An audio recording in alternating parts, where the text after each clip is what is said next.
जयति परम ज्योति समम समस्तैरनंत पर्यायैः दर्पण तलेव सकला प्रतिफलति पदार्थ मालिका यत्र। पुरुषा सिद्धि उपाय ग्रंथ, और अपनी चर्चा चल रही है श्लोक नंबर 212 से 214, है ना। कल अपनी चर्चा चल रही थी बहिरात्मा का क्या स्वरूप है ना। गुरुदेव श्री के प्रवचन के माध्यम से अपन बहिरात्मा के स्वरूप को देख रहे थे। तो क्या कहा, बहिरात्मा किसे कहना। देखो 497 पेज पे सबसे लास्ट पैराग्राफ है।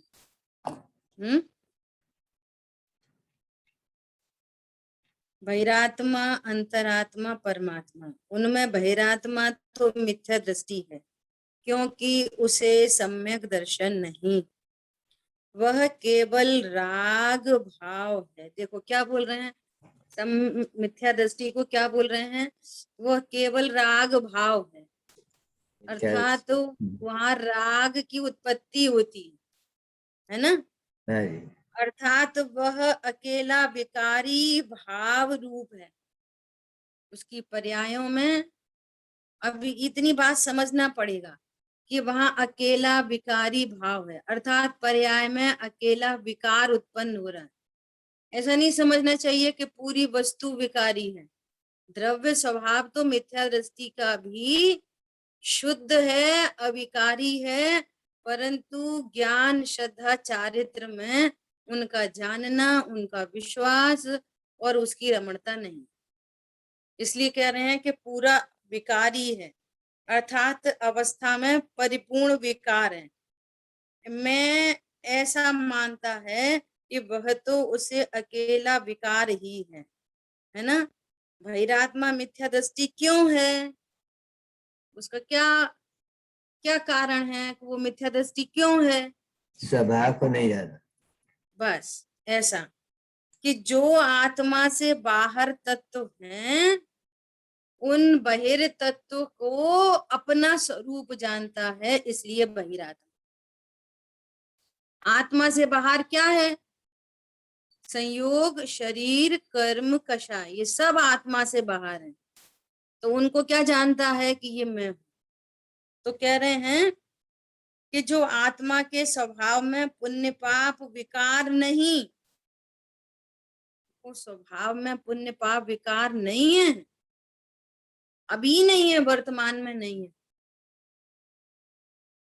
हैं? जो अजीव कर्म आदि आत्मा में नहीं, उसे अपने में मानता है, इसलिए मिथ्या दृष्टि को तो अकेला विकार ही है, आत्मा तो है ही नहीं। पराया ज्ञान जहां पर की, वो एंगल है शुभाशुभ की जड़ता तो दूर, पराया ज्ञान जहां पर की, अर्थात वो ज्ञान अपने को जड़ रूप अनुभव कर रहा है, वो ज्ञान अपने को विकार रूप अनुभव कर रहा है, तो वो कह रहे हैं वो पूरा विकारी है। उसके ज्ञान में आत्मा नाम की कोई वस्तु ही नहीं है। क्या बोला, निखिल जड़ता दिखती सप्राण, और चेतना अपने से अनजान, सबकी फिक्र है, सबकी।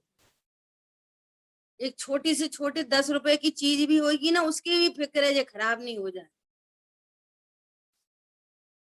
उससे ही जीवन चलता है, लेकिन अपने स्वरूप का बिल्कुल अता पता नहीं। सो वो कह रहे हैं आत्मा तो उसके ज्ञान में आत्मा नाम की कोई वस्तु नहीं है। हरी बात समझ में। ऐसा देखो आगे क्या कह रहे हैं, वह पूरा बहिरात्मा, यह स्पष्टीकरण कराते हैं। पूरा बहिरात्मा अर्थात 14वीं गाथा को कोड करते हुए चर्चा चल रही है कि आत्मा में क्या है, आत्मा ज्ञान, दर्शन, आनंद आदि अनंत गुण शुद्ध स्वरूप का पिंड आत्मा है, अभी है। आत्मा शुद्ध स्वरूप अभी है, संयोग शरीर कर्म कषाय से रहित अभी शुद्ध स्वरूप है, अनंत गुण संपन्न है ना। ये सब आत्मा में है। आत्मा में पुण्य और पाप हो तो पुण्य पाप भिन्न पड़े नहीं। देखो क्या, ये बहुत इंपॉर्टेंट बात है कि यदि पुण्य पाप आत्मा का स्वभाव हो तो वो आत्मा से भिन्न नहीं पड़ सकते। देखो सिद्ध भगवान को, क्या देखो सिद्ध भगवान को कि भी संयोग शरीर कर्म और कषाय पुण्य पाप के भाव सबसे रहित हो गए। इसका अर्थ क्या हुआ? आत्मा में नहीं। इसका क्या अर्थ हुआ? बोलो क्या क्या क्या अर्थ हुआ? पुण्य ये पाप पुण्य आत्मा पाप में के परिणाम आत्मा नहीं, पुण्य पाप के परिणाम वो आत्मा नहीं है। ऐसा मोक्षा प्रकाशक जी में लिखा है ना कि सिद्ध भगवंतों को नमस्कार करना मतलब क्या? बोलो सिद्ध भगवान को नमस्कार कैसे करोगे?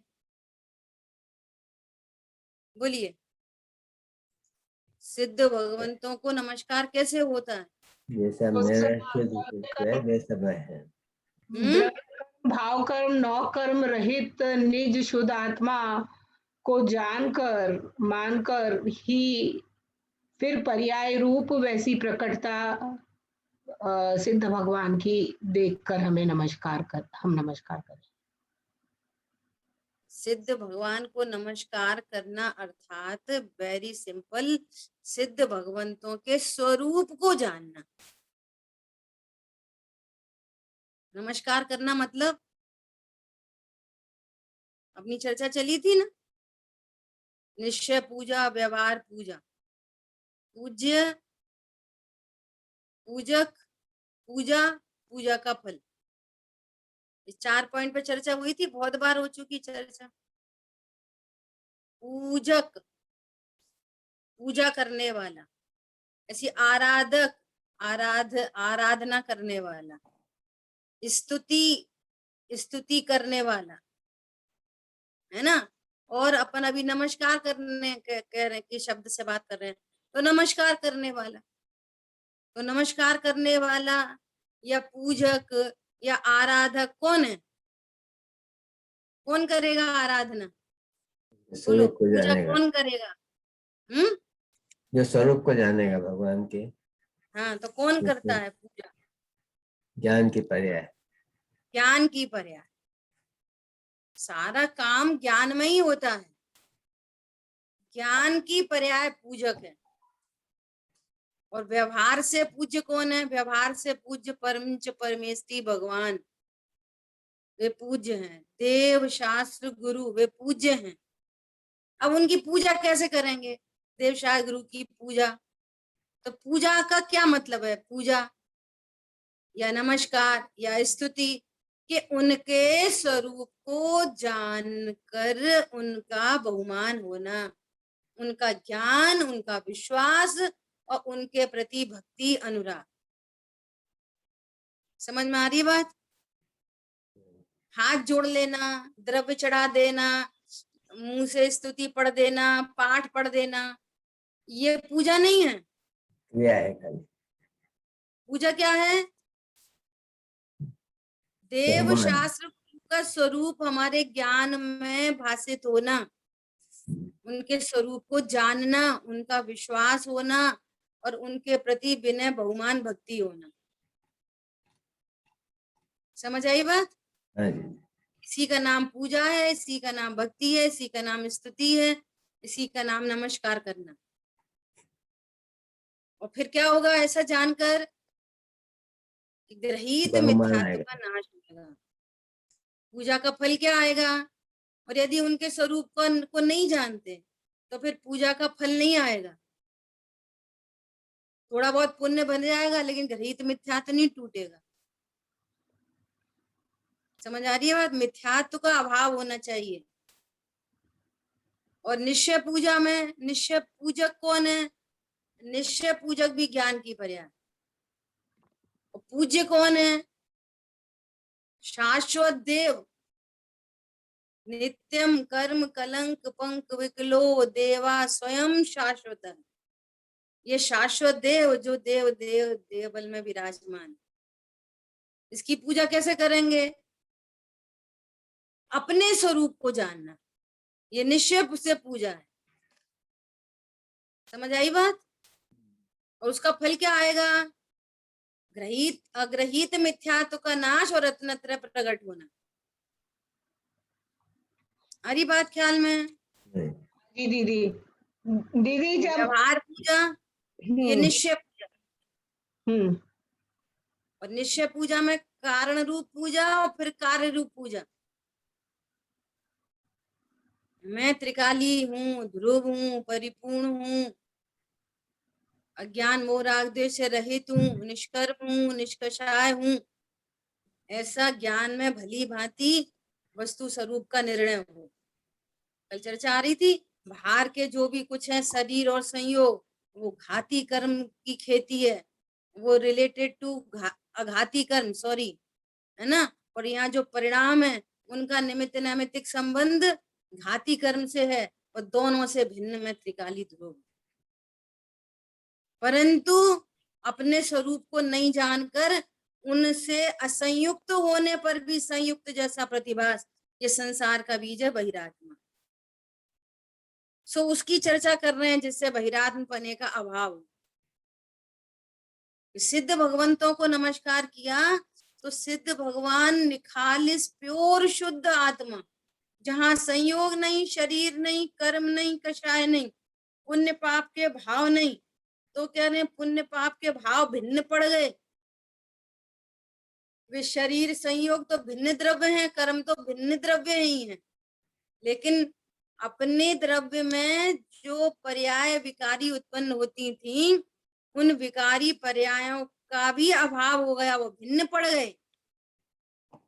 तो क्या पता चला कि ये स्वभाव नहीं था। आ रही बात समझ में?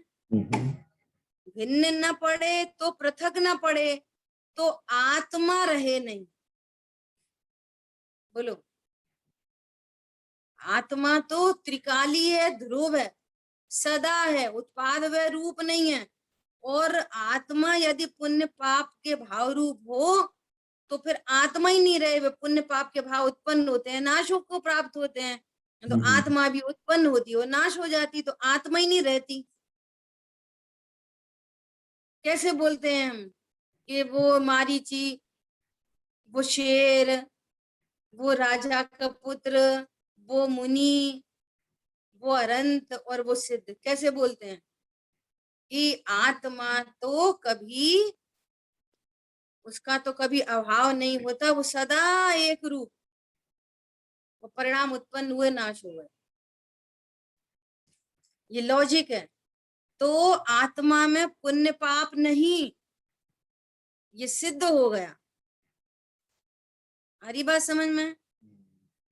स्वभाव में दया, दान, व्रत, भक्ति के परिणाम आत्मा में नहीं, वे परिणाम आत्मा में नहीं, कर्म शरीर अजीव में है, आत्मा आत्मा में है। स्वरूप तो ऐसा ही है, वस्तु स्वरूप अनादि अनंत। आत्मा आत्मा में है, पुण्य पाप में है, कर्म कर्म में है, शरीर शरीर में है, संयोग संयोग में। परंतु मैं इनसे संयुक्त हूं ऐसा न मानकर आत्मा पुण्य पाप के भाव वाला, कर्म शरीर वाला या परतत्व वाला है ना। स्वतत्व को तो जाना नहीं, ऐसी मान्यता वह मिथ्या दृष्टि संसार का बीज है। बोलो, ये ऐसा खाते, ऐसा पीते, इतनी लड़ाई करते, झगड़ा करते, इसलिए ये बहिरात्मा है, ऐसा नहीं कह रहे। मैं मात्र जानने वाला तत्व हूँ, ज्ञाता दृष्टा तत्व हूँ मैं, और मेरे ज्ञान स्वभाव में सब झलक जाता है, झलकता है। मेरा स्वभाव झलकाने का है, पर पदार्थ झलक जाते हैं, और जो झलकते हैं उन मेरे ज्ञान में जो कुछ जानने में आता है उसका कर्ता नहीं। क्या बोला? कुछ भी जानने में आए, एनीथिंग, चाहे वो परद्रव्य से रिलेटेड हो या परभाव से रिलेटेड हो। क्या बोला? जो कुछ जानने में आता है उसका मैं करता नहीं, और उससे अच्छा बुरा नहीं होता, मुझे कोई लाभ हानि नहीं होती। क्यों? मैं उससे असंयुक्त हूं। जिससे मैं असंयुक्त हूं, जिससे मेरा कोई अबद्ध स्पष्ट हूं, तो उससे अच्छे बुरे की बात ही खत्म है। समझ में आ रही बात? असंयुक्त हूं ऐसा जानकर ज्ञान निश्चिंत। जैसे ये दर्पण, इसमें जो कुछ झलक जाता है सो झलक जाता है, उस झलकन का वो दर्पण करता नहीं है। और दर्पण देख लो, सबके घर में दर्पण लगा है, सबके घर में दर्पण लगा है। बोलो वो कैसा हो जाता है वो दर्पण? 2 दिन बाद, 4 दिन बाद, 10 दिन बाद, 1 महीने बाद, वैसा का वैसा ही रहता है। ऐसा का वैसा रहता है। ऐसे ही यहाँ चैतन्य दर्पण, बोलो यहाँ पर एक चैतन्य दर्पण, बस एज इट इज रहता हूं। जो कुछ झलकता ज्ञान में, बस वो गे हैं, सो उन गेयों का मैं करता नहीं, और उन गेयों से मैं असंयुक्त हूँ, अप्रभावी हूँ, अनटच, इफेक्टलेस, फुल्ली सेफ हूँ। बस ज्ञान निश्चिंत हो गया। उत्पन्न होता हुआ पर्याय, उत्पन्न होता हुआ पाप, उत्पन्न होता हुआ पुण्य, ये ज्ञान कह रहा है मैंने किया। बस ये बहिरात्म बना है। और पुण्य पाप के भाव वही होते हैं जो होने योग्य होते हैं, कोई नहीं अदल बदल सकता, ये एकदम पक्का रखना। अरे हमें तो गुस्सा आ गई, वो अपने क्रम में ही आई है, ऊपर का लक्ष्य होने पर आई है, पर में इष्टनिष्ठ की कल्पना से आई है। और यदि क्रोध का अभाव करना तो भैया अपन चुप रहेंगे, ये उपाय नहीं है। मिको खलु शुद्धो, मैं एक हूँ, शुद्ध हूँ, ममता रहित हूँ, ज्ञान दर्शन से पूर्ण हूँ। ये 4 पॉइंट, ये मैं हूँ ऐसा जाना, मेरे ज्ञान में मेरा स्वभाव मात्र जानने का है। तो जिसको भी जो कुछ भी जानने में आ रहे हैं उनका करता नहीं हूँ, उनसे अच्छा बुरा नहीं होता। तो मिथ्यात्व और अनंतानुबंधी आश्रव का अभाव हो गया, स्वतः करना कुछ नहीं पड़ा। उससे रिलेटेड कर्म का अभाव हो गया, कर्मों से रिलेटेड नो कर्म का अभाव हो गया। हमने क्या किया?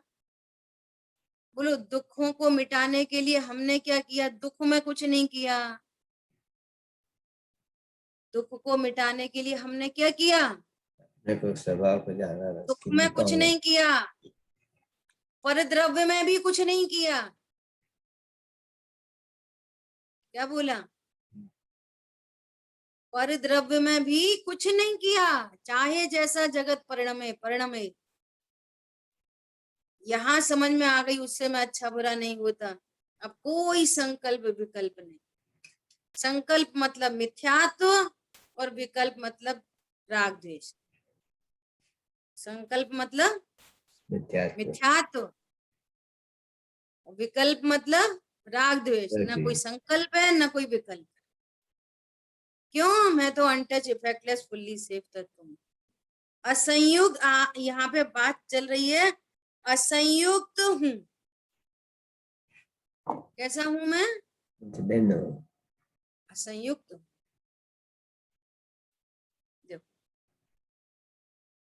जो भी समय सार जी में जीव अजीव अधिकार में संयोग, शरीर, कर्म, संयोगों की तो बात ही नहीं उठाई।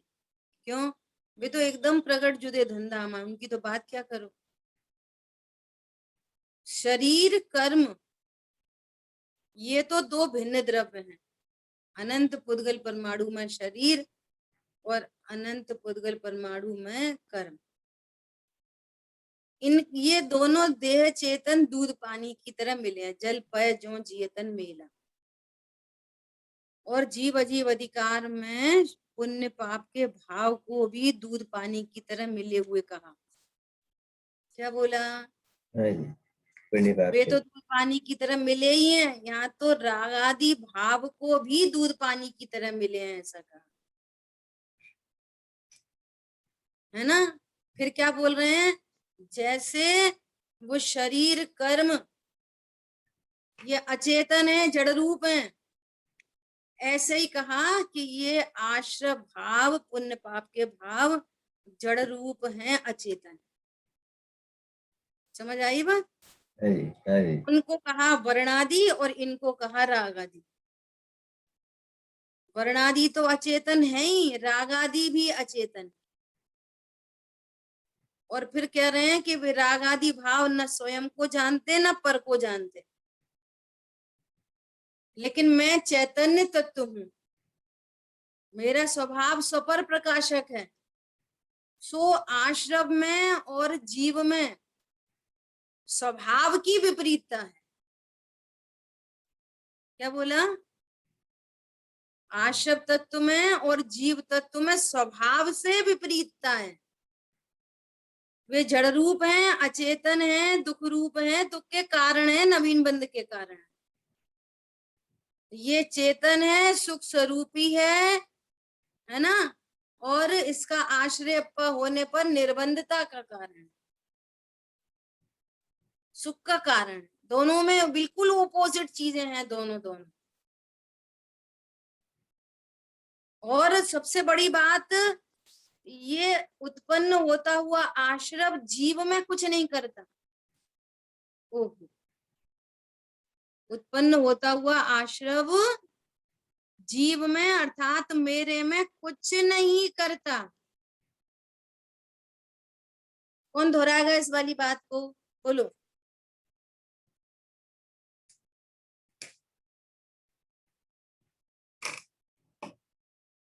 बोलिए। बोलिए, कोई बोलिए।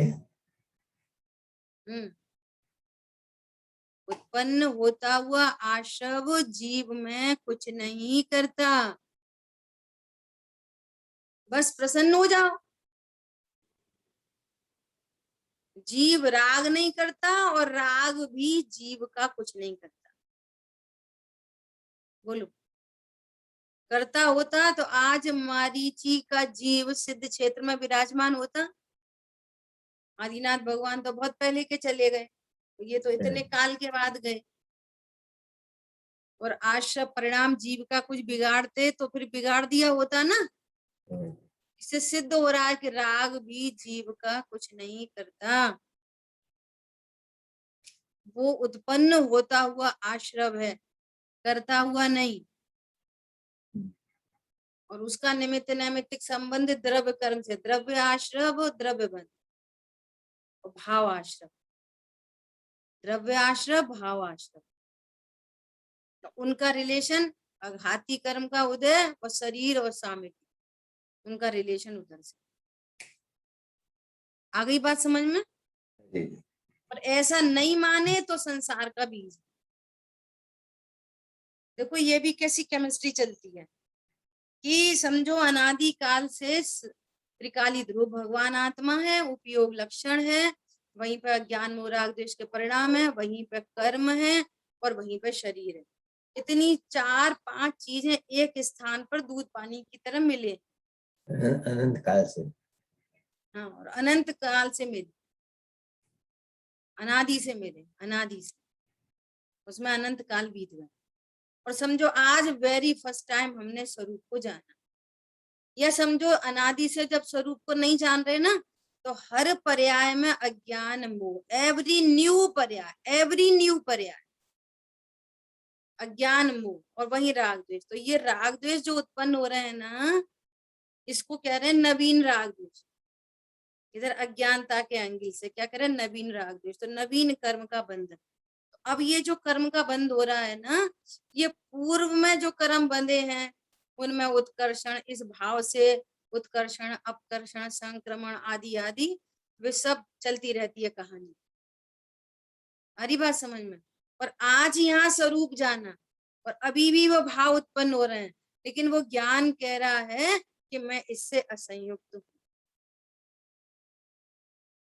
ऐसा स्वरूप जानने पर मोह डाउन हो रहा है, राग द्वेष डाउन हो रहे हैं, है ना, भिन्न हो और गए मुझसे। कारण हाथ में आया तो वो मोह की चट्टान टूटी और शांति निर्जर भयगा। अब मिथ्यात्व अनंत अनुबंधी का पूरा पूरा अभाव हो गया, सीधा सीधा। अब अप्रत्यखान प्रत्यखान संजुलन आदि कषाय शेष है, इसी स्वभाव के आश्रय से उनका भी अभाव हो गया।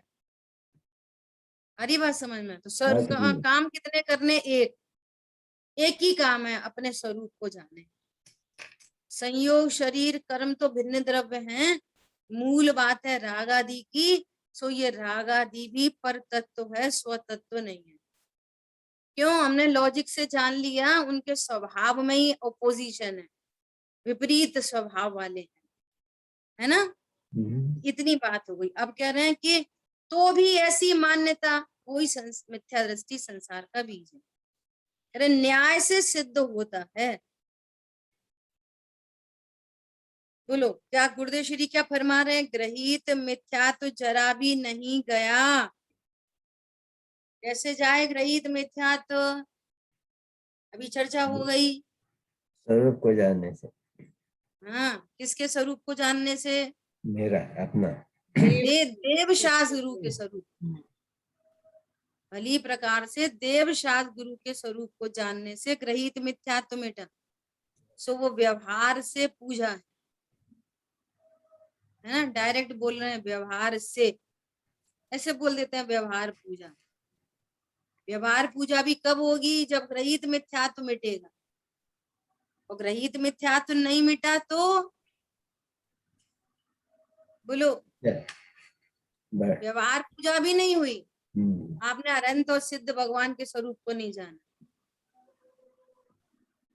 दीदी व्यवहार पूजा में भी व्यवहार अरिहंत सिद्ध भगवान के स्वरूप को जानने भी में भी मेरा स्वरूप ऐसा है, ये बात निर्णय रूप गर्भित होगी तो ही वो ग्रहित मिथ्यात्व हो जाएगा।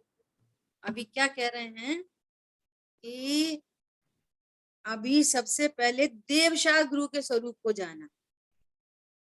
अभी अपने स्वरूप की कोई सिमिट्री नहीं की, सिर्फ उनके स्वरूप को ही भली भांति जाना, है ना, तो ग्रहित मिथ्यात्व मिटा। अब जब सिमिट्री वाली कंडीशन आ गई तो अग्रहित के नाश का प्रसंग बनेगा। हरी बात समझ में? हाँ दीदी, पर एक इसमें प्रॉब्लम आती है। ये प्रॉब्लम आती है कि अगर आप सिर्फ देवशास्त्र गुरु के स्वरूप को भली भांति जान सकते हो तो वो भली भांति पना जो है ना, उसमें युक्ति न्याय लॉजिक लगाना पड़ेगा। खाली आगम से सुन के भली भांति नहीं होगा। तो वो युक्ति न्याय लॉजिक लगते ही उसमें अपना अपना निर्णय गर्भित हो जाता है। देखो ऐसा है कि अपन एकदम रॉ से बात करें, है ना। कोई जीव सबसे पहली बार मंदिर आया, अब वो पाठशाला में आया, स्वाध्याय में बैठा, उसे तो कुछ पता नहीं मैं कौन हूँ। वो तो यही सोच रहा है मैं मुमुक्षु हूँ, मैं अभी मुमुक्षु ग्रुप में शामिल हो गया, मैं स्त्री हूँ, मैं पुरुष हूँ, पत्नी बच्चे बाल हूँ। अब वहां पर समझो मोक्षा प्रकाशक जी ग्रंथ का स्वाध्याय चल रहा, और पहले ही अधिकार में सबसे पहले उन्होंने अनंत आदि के स्वरूप को बताना शुरू किया। अब अनंत भगवान की परिभाषा आ रही है। क्या परिभाषा आ रही है? जिन्होंने गृहस्थपना त्याग कर निज स्वभाव साधन द्वारा घाती कर्मों का नाश करके जो अनंत चतुष्टय रूप विराजमान हुए हैं, वे अनंत भगवान हैं, जिनके 18 दोषों से जो रहित हुए हैं। अब बताए कि 18 दोष क्या क्या होते हैं। अब ये वो अनंत भगवान के बारे में जान रहा, अपना कुछ नहीं था पता अभी उसको, और उसको एकदम ख्याल में आया, ओहो अनंत भगवान जीव होते हैं। कह रहे परम उदारी शरीर में देह में विराजमान है। और फिर वहां भेद ज्ञान की चर्चा होने लगी। अरे शरीर और आत्मा तो भिन्न भिन्न होते हैं। ये व्यवहार ने का कथन है कि वे परम उदारी शरीर में विराजमान हैं, वे तो जीव हैं, अनंत चतुष्टय से परिणमित हैं, है ना। तो अब उसको किसका स्वरूप ख्याल में आ रहा है? अनंत भगवान का। आ रही बात समझ में? सिद्ध नहीं भगवान का स्वरूप दीदी, ख्याल में आ रहा होता है ना? है जैसे मैं अपने ऊपर ही घटित करूं, तो जब तक कि अंदर से भाव भाषणा नहीं होती है, वो कुछ जानने में आता हाँ, ही नहीं अब है। तो वो एक अलग मैटर है। अभी क्या बात चल रही है, जब आपको वीतरागता का भाव भाषण नहीं है, आपको सर्वज्ञता पता नहीं है, तो फिर छह द्रव्य सात तत्व आदि का निर्णय करते हुए अपना निर्णय कैसे करोगे? वो तो वेरी फर्स्ट और मस्ट प्रोसेस है वो। और सबसे पहले देवशाह गुरु के स्वरूप को ही जाना जाता, वो फाइनल प्रोडक्ट दिखाते हैं। देखो ये किट्टी काली माँ और ये 24 कैरेट का सोना, तो 24 कैरेट के सोने पर उसको विश्वास बनता है, तब बात आती है कि इस मिट्टी में ऐसा ही सोना है। समझ में आ रही है? ये विधि इसी प्रकार बनती है। आप अपने खुद से सोचो कि हमेशा सबके साथ कैसी बात बनी। मंदिर जाते थे, भगवान को नमस्कार करते थे, कुछ पता ही नहीं था भगवान क्या होते हैं, अनंत भगवान पत्थर की मूर्ति दिख रही है। लेकिन जब स्वाध्याय किया तो पता चला कि वे जीव है, पूर्ण शुद्ध पर्याय से परिणमित शुद्ध आत्मा है। पता है तुम भी आत्मा हो। देखो वे भगवान है। भगवान के नाम पर क्या याद आया? भगवान के नाम पर मंदिर में विराजमान भगवान। फिर कहा कि अरे तुम भी भगवान हो। अब कह रहे मैं कहाँ भगवान हूं, मैं तो स्त्री पुरुष हूँ, वे भगवान है। कि नहीं, तुम भी देह से भिन्न भगवान हो, अशरीरी हो।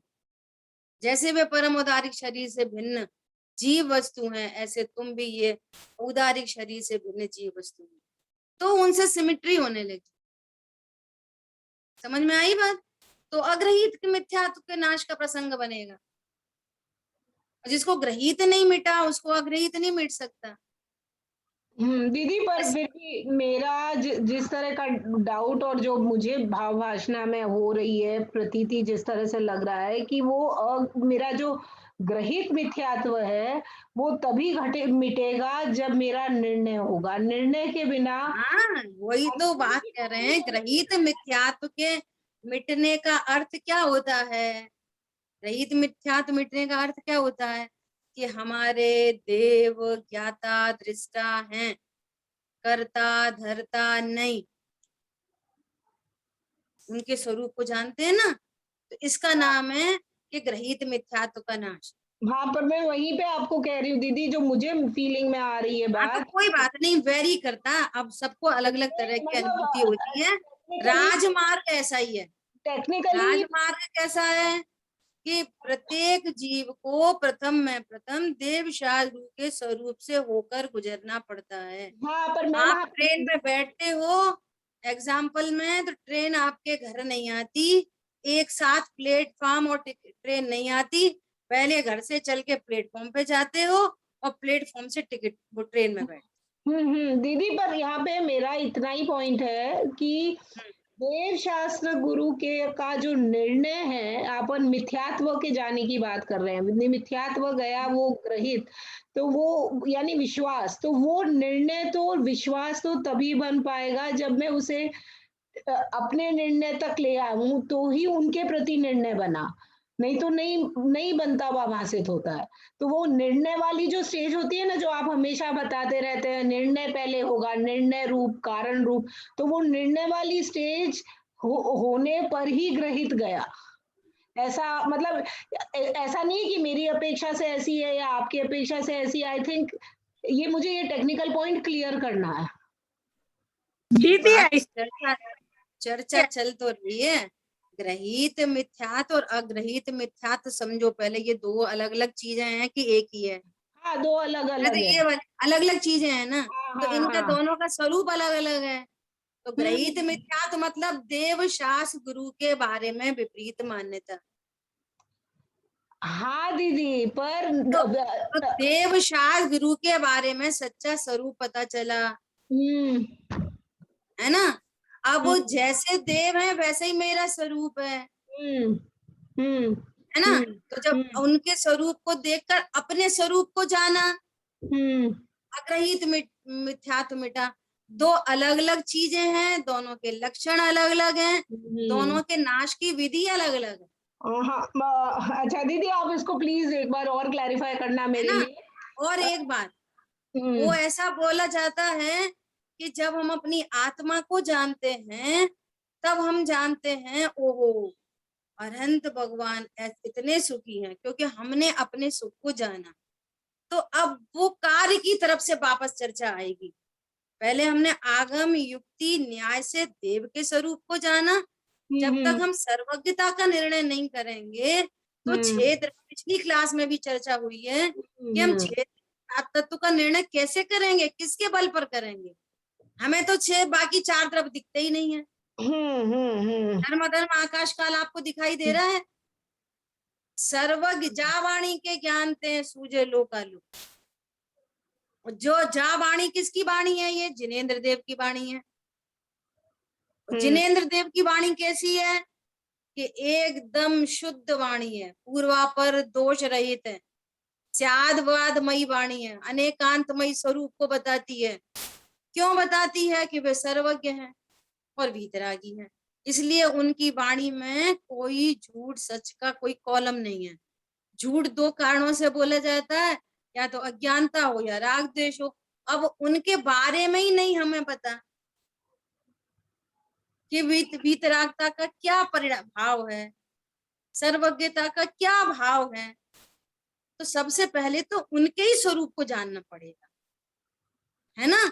और उनके जैसा मेरा स्वरूप है, तो फिर अग्रहित के मिटने की बात बन। देखो अपन प्रैक्टिकल अप्रोच में अभी की बात करो। अभी ऐसा समझो कि किसी जीव को, चलो अपनी बात करो, है ना, कि मान लिया मैं अपने लिए बोलती हूँ कि मुझे वीतरागी देव शास गुरु के स्वरूप में कहीं से कहीं तक कोई शंका नहीं। उनका देव शास गुरु का वचन प्रमाण है। उन्होंने जो कहा है वो प्रमाण है, उसके लिए किसी अन्य प्रमाण की मुझे कोई आवश्यकता नहीं है। भले ही अभी मेरा ज्ञान उस बात को स्वीकार कर पा रहा हो, नहीं कर पा रहा हो, पर उन्होंने जो बात कही है वो एकदम परम सत्य है। मुझे अपने ज्ञान को उस अकॉर्डिंगली प्रिपेयर करना है, बट उनकी बात 100% ट्रुथ है। समझ में आ गई बात? तो समझो ग्रहित मिथ्यात्व का अभाव हो रखा है। दीदी ये वाली चीज आपने सुनो पूरी बात। अब भगवान कह रहे हैं कि तुम संयोग शरीर कर्म कषाय से न्यारे हो। अब मेरा ज्ञान स्वीकार कर रहा है कि हाँ अब बात आ गई मेरी, मुझे उनके निर्णय में तो कोई डाउट नहीं। अब बात आती है अपनी, जैसे कल बात करी थी, बाहर का कुछ जो कुछ है आघाती कर्मों के अधीन है, अंदर का कुछ है घाती कर्म के अधीन है। लेकिन अभी समझो कि मेरे निर्णय में, अभी निर्णय में ही थोड़ी कचास चल रही है। अरे परिणाम तो हो जाते हैं, परिणाम तो बिगड़ जाते हैं, अरे कैसा कर्म बंधा होगा, कैसा बंधा होगा। अभी मेरा ज्ञान एकदम फुल फाइनल तरीके से ये नहीं कह पा रहा है मैं तो अकर्ता ज्ञायक ही हूँ। पॉइंट पकड़ना, है ना। तो मेरा ग्रहित मिथ्यात्व तो नाश हो रखा है। ऐसा नहीं कह सकते कि मेरा अग्रहित नहीं मिटा तो मेरा ग्रहित भी नहीं मिटा। पॉइंट पकड़ में आ रहा है आपकी बात से? ग्रहित तो मेरा फुल फाइनली है ही नहीं किसी कीमत पर। यदि ये देह छूट जाए अभी तो इतना सॉलिड है वो निर्णय कि कहीं ग्रहित में जाने का कोई प्रसंग नहीं बन सके, और कदाचित प्रसंग बन भी जाए तो अल्पकाल में वो देवशाह गुरु धारणा ज्ञान से रिकॉलिंग आ जाए उनकी। इस कीमत पर ग्रहित मिथ्यात्व मिटा हुआ, लेकिन अपना निर्णय फाइनल नहीं हो पा रहा। सपोज पॉइंट ख्याल में आ रहा है?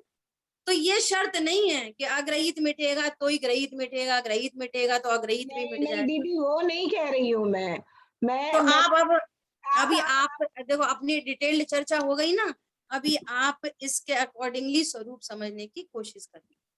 नहीं दीदी एक सेकेंड दीदी, जब अग्रहित मिटता है तब तो अनुभव की स्थिति आ गई।